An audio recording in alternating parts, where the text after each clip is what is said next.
دیو در کاربرد امروزی آن موجود خیالی و افسانه‌ای و اسطوره‌ای است که هیکلی شبیه انسان ولی بسیار تنومندتر و مهیب‌تر دارد. دیو دارای شاخ و دم پنداشته می شود، اگرچه در گذشته بسیار دور معنا و کاربرد سراسر جداگانه‌ای داشته. واژه دیو ریشه در واژه کهن دعوه دارد، اما معنی آن در فارسی نو متضاد معنی کهن آن است.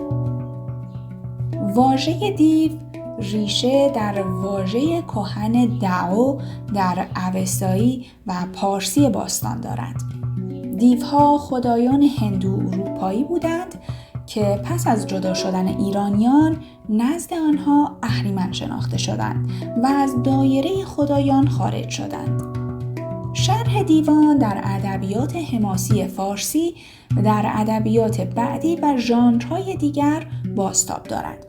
به جز نمونه‌ای استعاری که فردوسی از واژه دیو برای انسان‌های شرور استفاده می‌کند، دیوان به طور کلی موجوداتی کاملاً مستقل و متفاوت از انسان به تصویر کشیده می‌شوند.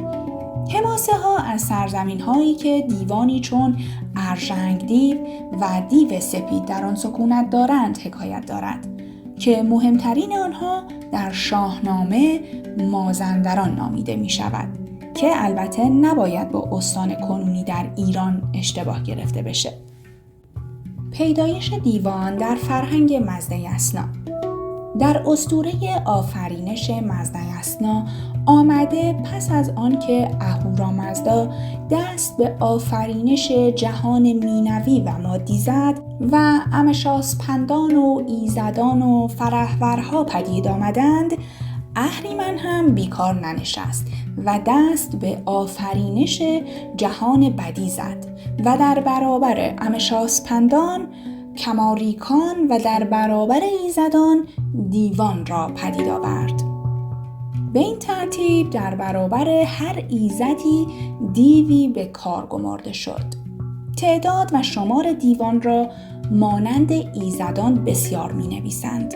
آنچه از نوشته های اوستایی و پهلوی برمی آید، تعدادی از آنان معروف و وظیفه آنان نیز معلوم است و برخی از آنان مانند ایزدان گمنام هستند. بنابر نوشته های اوستایی و پهلوی، دیوها به دو دسته کمال دیوان و دیگر دیوها تقسیم بندی میشند.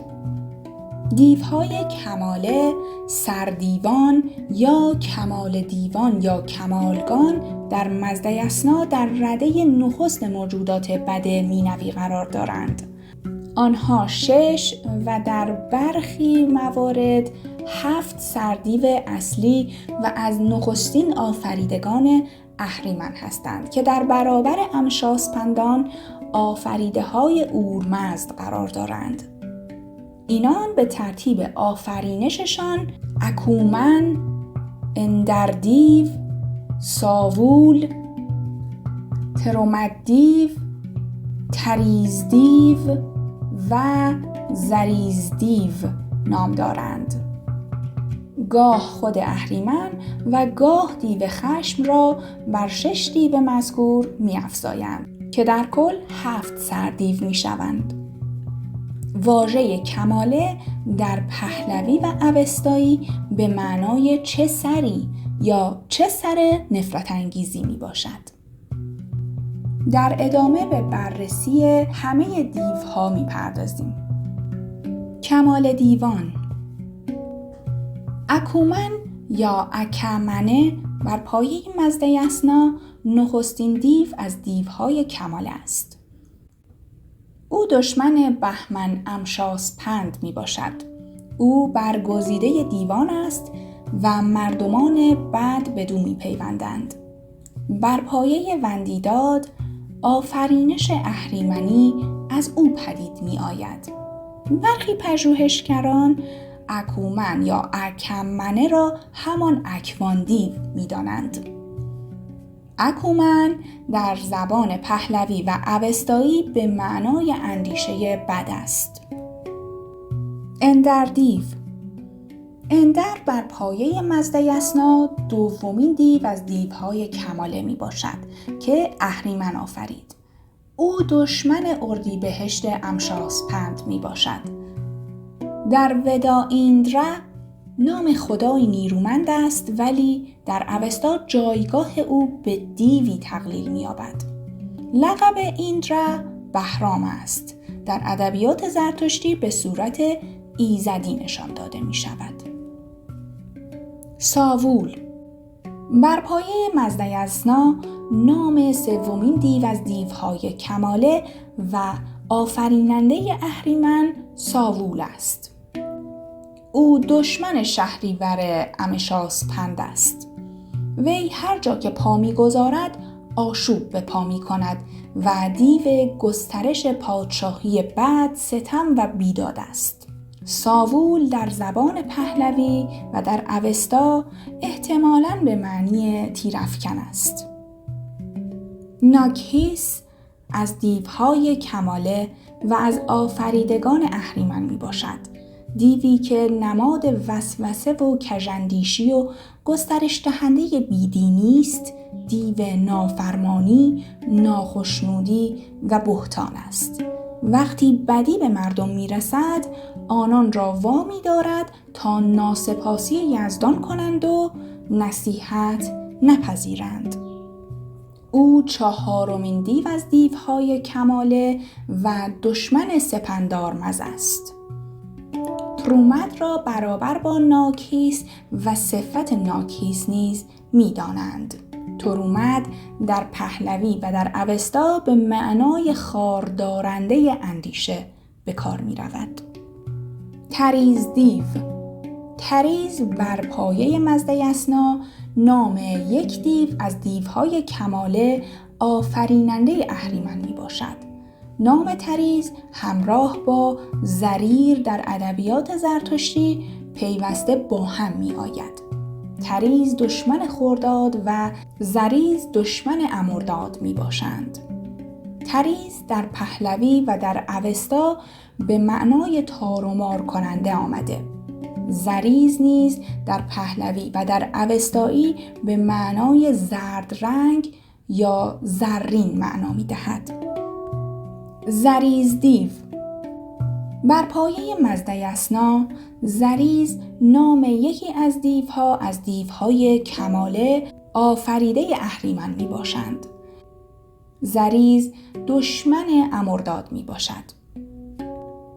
در زبان پهلوی و اوستایی زریز به معنای زرد رنگ و زرین آمده است. اعشمه. دیو خشم یا اعشمه در اوستا نام دیو زشتی است که مظهر تندخویی و غضب شناخته شده و رقیب سروش فرشته اطاعت است. هیچ دیوی در اوستا شریرتر از خشم تعریف نشده. در فرهنگ اوستایی اعشمه به معنای خشم دیو خونین گرز تصویر شده، دیوی که ایزد سروش سرانجام بر آن چیره خواهد شد. ایزد مهر نیز از دشمنان اعشمه دیو خشم به شمار می رود. اعشمه پیام‌آور اهریمن و دشمن اشع نظم الهی و بنیاد نظم آفرینش است. اعشمه از گاهنبار و مراسم میزد می ترسد. خشم هر شب یک بار به جهان مادی یا گیتی می آید، اما ایزد سروش او را می زند و می راند. اعشمه برای نابودی موجودات 7 نیرو دارد و مأمور است خشونت و کشتار را بیفزاید و آنگاه که برای کار خود در میان مردمان بهانه‌ای نمی‌یابد، دیوان را به ستیز با یکدیگر وامی دارد. خشم با دیوهای آز، شهوت، نیاز و بدعت همراه است و اهریمن او را برای یاری رساندن به دیو آز به عنوان سپهبد شرق انتخاب کرده.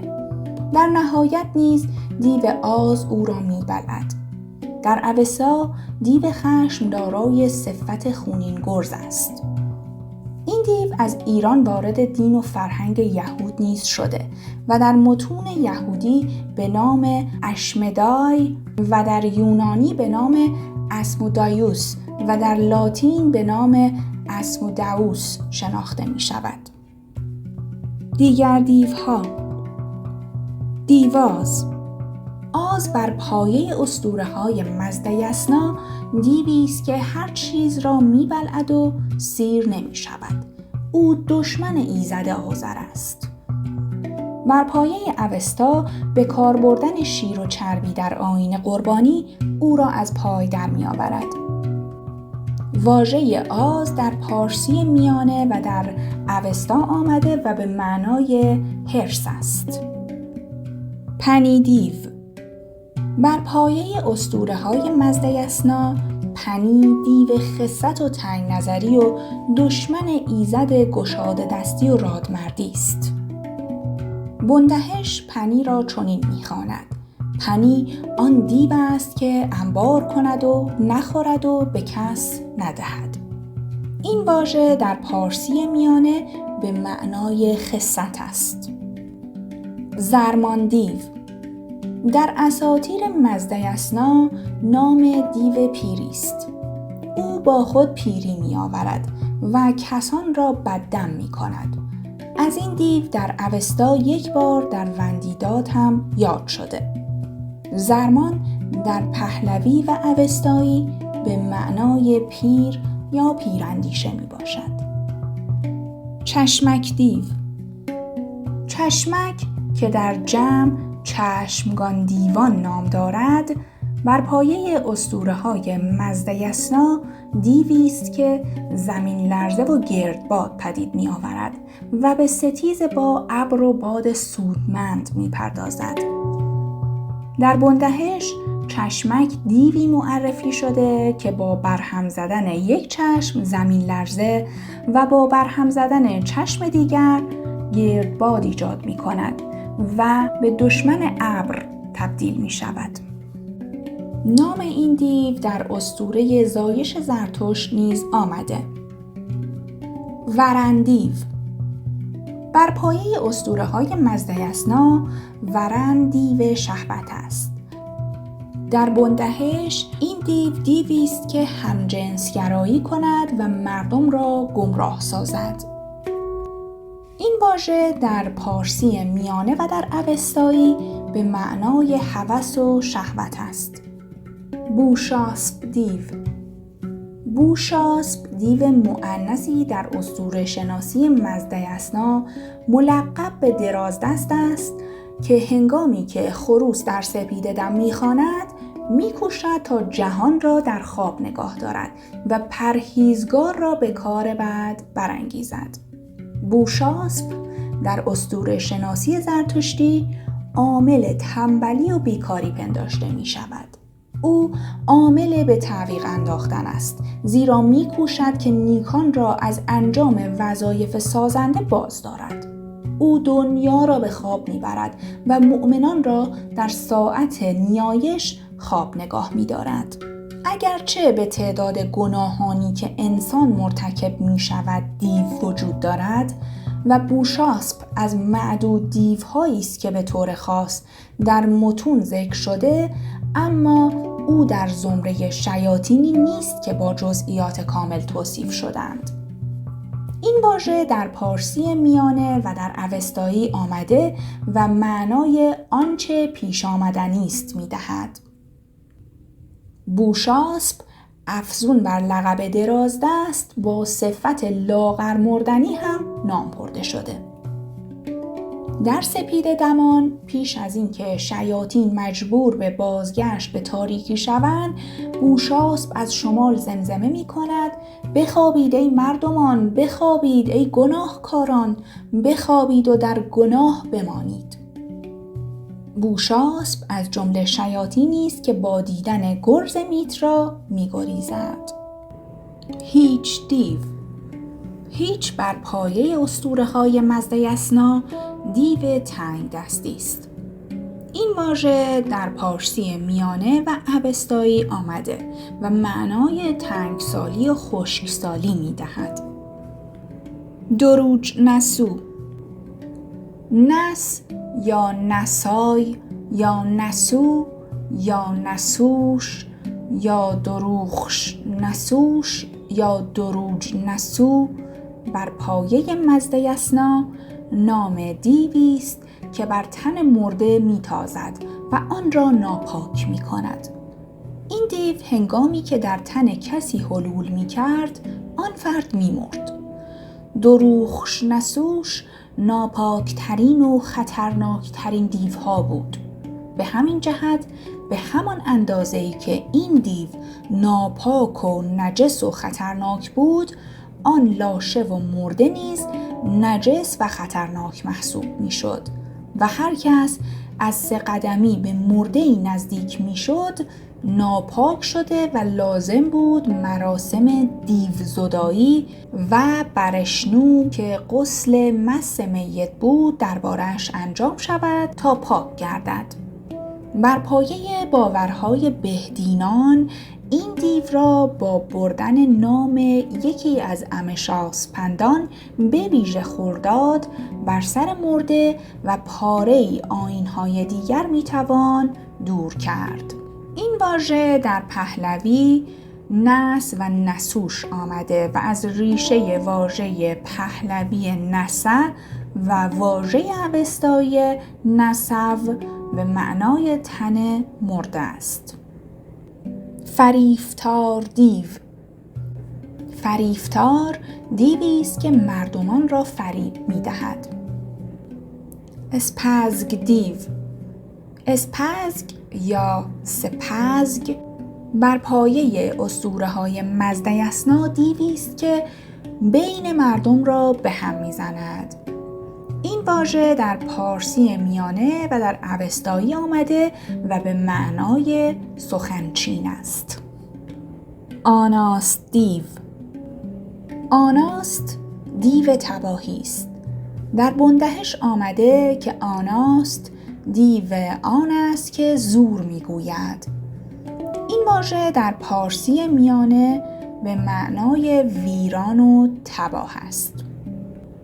بت دیو، بت دیو یا بویتی یا بوتی بر پایه اسطوره‌های مزد یسنا نام یکی از دیو هاست. در بندهش آمده که بت دیو آن است که او را به هندوستان بپرستند، که در ادبیات پهلوی این دیو را با بودا یکی گرفتند. این دیو که بدان بوت یا بود هم میگویند در اوستا بویتی نامیده شده و کار او تباه کردن است.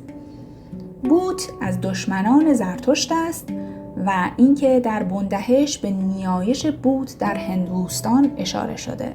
شاید برداشتی از کارکرد بت یا صنم همین باشد. واژه بویتی 3 بار با واژه دیو یکجا آمده. دارمستتر باستانشناس فرانسوی بدون هیچ دلیل محکمی مایل است آن را با بودا یکی بداند.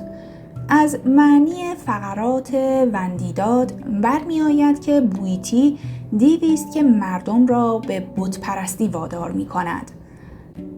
در تفسیر پهلوی وندیداد بویتی دیو بت شیدا ترجمه شده که در فارسی به معنای آشفته و دیوانه است.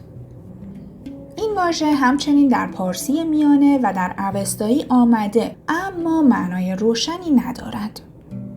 آگاش دیو، آگاش یا آگاس دیوی است شورچشم که مردم را چشم میزند. این واژه در پارسی میانه و اوستایی آمده و معنای دارای چشم بد می‌دهد. سیج دیو، سیج یا سیج بر پایه اسطوره‌های مزد یسنا نام دیوی است.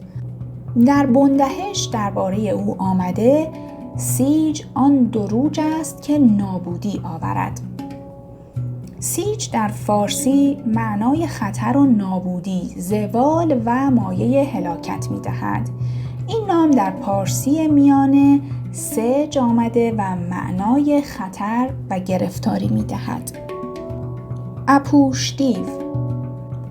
اپوشه دیو اپوش در اوستا به معنای دیو خشکی آمده. در تیریشت از اپوشه یاد شده که در برابر تیشتر ایزد باران است، ولی تیشتر با خواست اهورامزدا بر او پیروزی می‌یابد.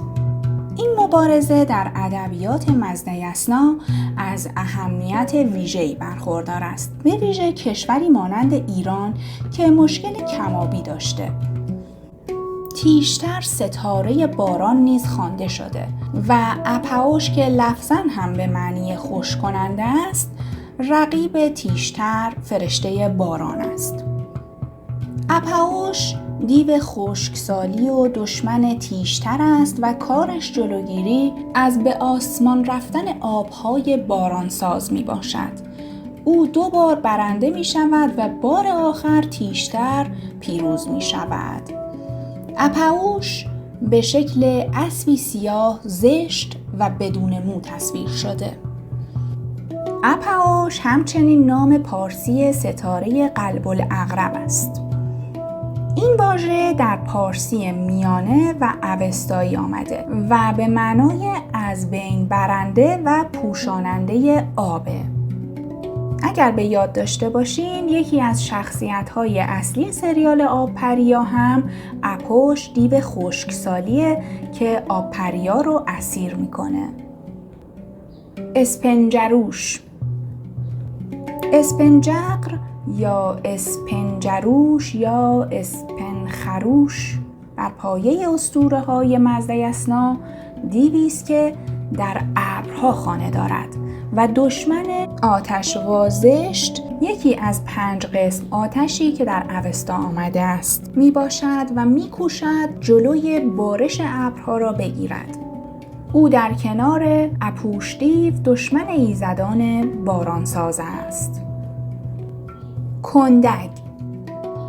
کندگ یا کنده بر پایه مزدیسنا نام دیوی است که جادوگران بر پشت آن سوار می شوند.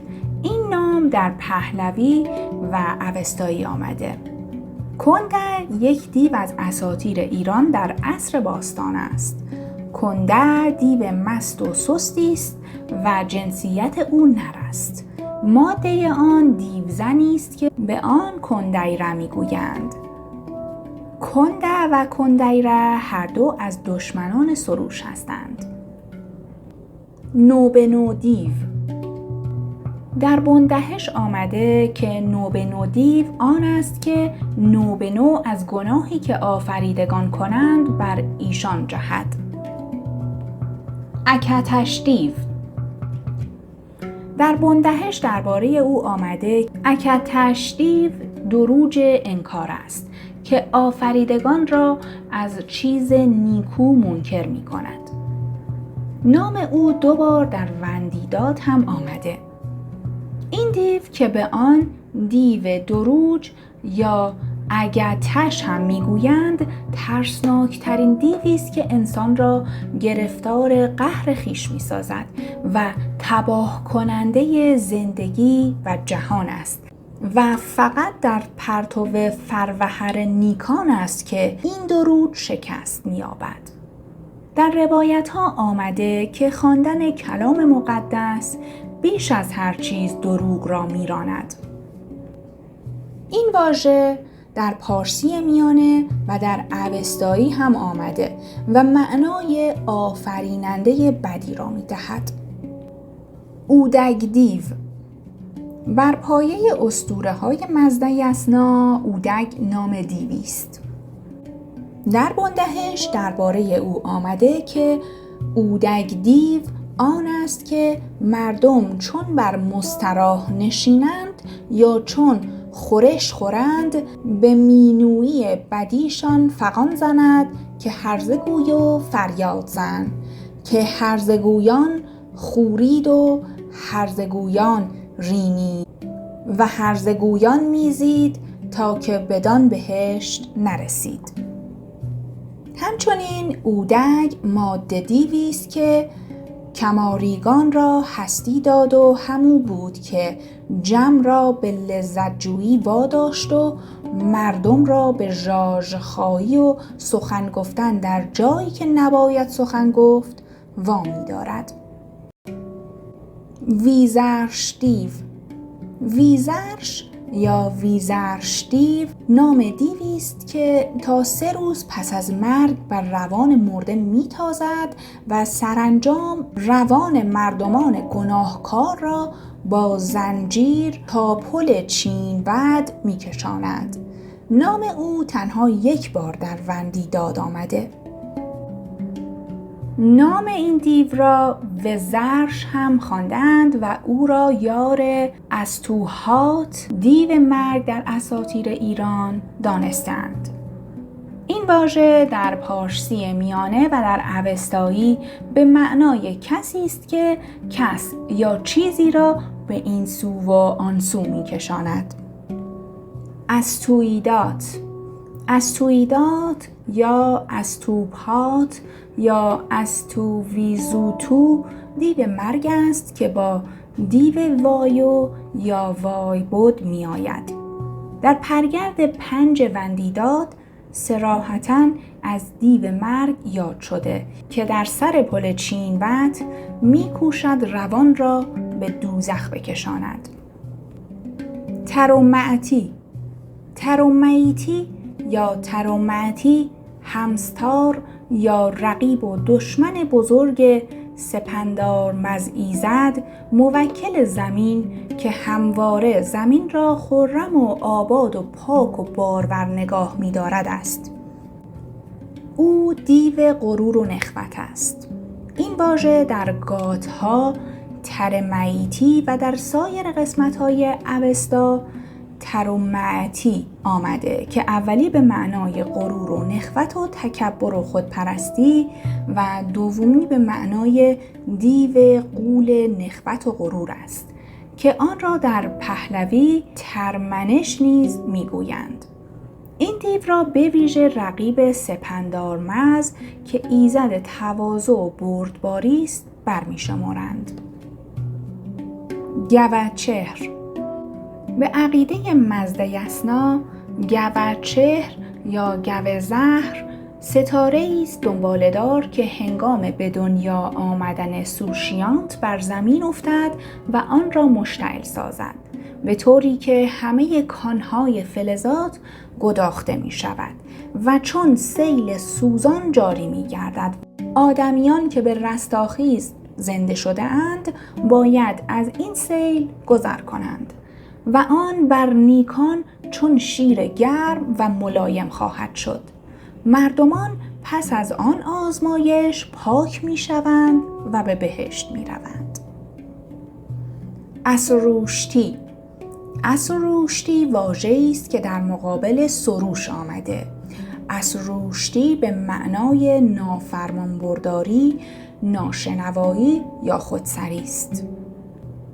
اشکهانی. اشکهانی یا اشکهانیه در پهلوی این واژه به معنی تنبلی و دیو تنبلی به کار رفته. در اندرز دستوران به بهدینان آمده که مردمان را هر روز 3 دروغ پیش آید که یکی از آن 3 اشکهانیه است و باید با رفتن به آتشکده و نیایش آتش به دفع آن کوشید. در شعر فارسی این واژه به معنی تنبلی و به صورت اژگهن بارها به کار رفته است. دروج دیو. دروگ دیو یا دروج دیو یا دروغ دیو در اسطوره‌های زرتشتی ایرانی سهمگین ترین دیوی است که انسان را گرفتار چنگال خویش می‌کند. این دیو و پیروانش بخش بزرگی از سپاه اهریمن هستند. دروغ دیو باعث زیان و آزار زیادی به مردم می شود و سرانجام از امشاسپند اردیبهشت شکست می خورد. در اوستا دروگ بسیار زورمند توصیف شده و تباه کننده زندگی و نابود کننده جهان مادی است. پیروان این دیو دروگون نامیده میشن. آنها دیو پرست هستند و آفرینش جهان را به اهریمن نسبت میدن. نسبت دادن آفرینش در آیین زرتشت بدترین گناه و کفر ورزیدن به اهورامزداست. پست‌ترین قسمت دوزخ جایگاه دروگدیو و پیروانش است. در برابر آنها اشون‌ها هستند که پیروان اشوهیشته به شمار میرن. دریوی یکی از دیوان و از جمله نیروهای شر دریوی است. وی دیو دریوزگی و گدایی است. در وندیداد و برخی از نامه‌های پهلوی از وی یاد شده. مرشعون دیو فراموشی و محو کننده دین یکتاپرستی است. در بند 4 خورشید نیایش آمده کسانی که در برابر او پایداری می کنند مانند آن است که اهورامزدا را می ستایند. در وندیداد آمده زرتشت از اهورامزدا پرسید: ای خرد مقدس، چه آسیب هایی ممکن است از مرشعون متوجه انسان شود؟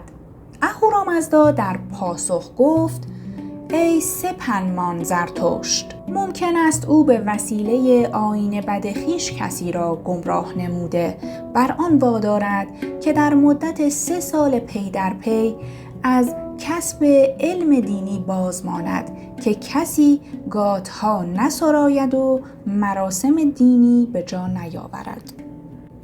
پریمعتی یا پریمعتی به معنی خیال و اندیشه بد و فاسد بی اساس و نیز به معنی دیو است.